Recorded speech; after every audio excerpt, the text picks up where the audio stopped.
I have some ribeye steaks that I had them cut double thick. And what I did is I just went ahead and I took my knife and I cut along the edge of the bone and took the bone out, and that's here. And then I just cut this little tail off here, and that's this part. I guess it's like that. I cut that off. I'm going to age this one, and I'll do a video on that. I'm going to do that this week. But anyway, okay, so I had this really double cut steak, and I split it in half. And then on this one, I've already tied twine around it to give it a uniform shape. I'm going to do the same thing here. Just take some kitchen twine, and you'll see how it, kind of gives it a little bit better shape. And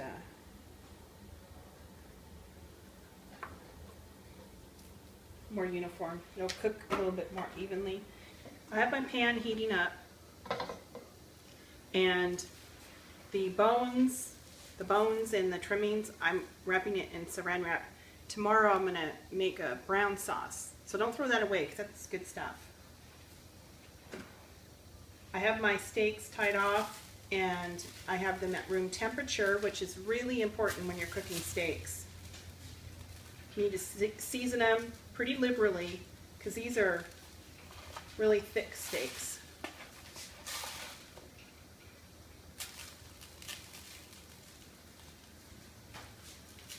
I think that's one of the biggest mistakes that people make, is they don't bring their steaks to room temperature before cooking them.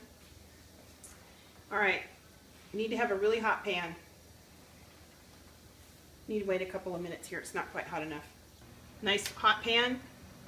We're going to go in with some oil. You want to wait till you see that first little hint of smoke coming up. Right there. We're going to go into the pan.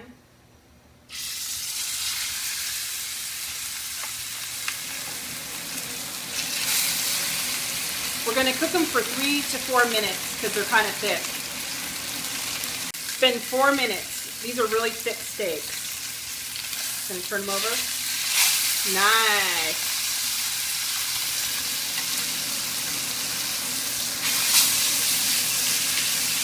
I'm going to let them go for 2 minutes, and then I'm going to start finishing them off. It's been 2 minutes. I'm going to put some butter in.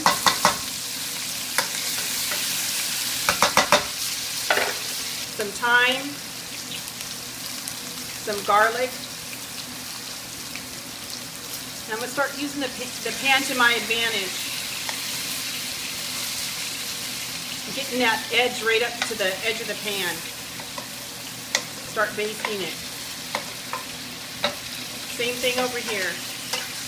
Use the pan to your advantage. Smells amazing. I also want to get that sear on that fat. So turn it up on its side and sear that. We'll do that all the way around.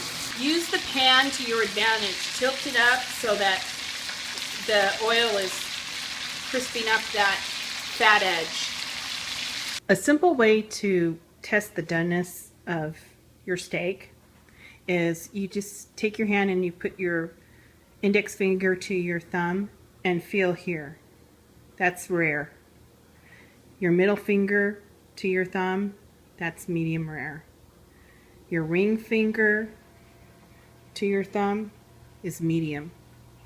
Your pinky to your thumb, that's well done. That's how you can check. Oh, that looks great. I'm going to take it over here to my board.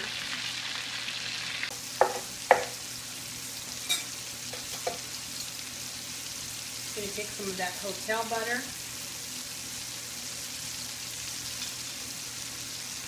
Put it right on there. And just let those steaks rest. Now that the steak has rested, we're just slicing it up. It's cooked perfect. Perfect.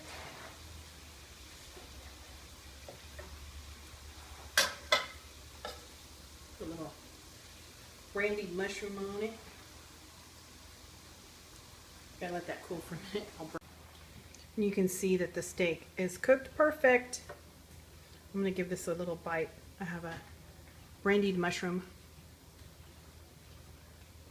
Wow. Mmm. That's good.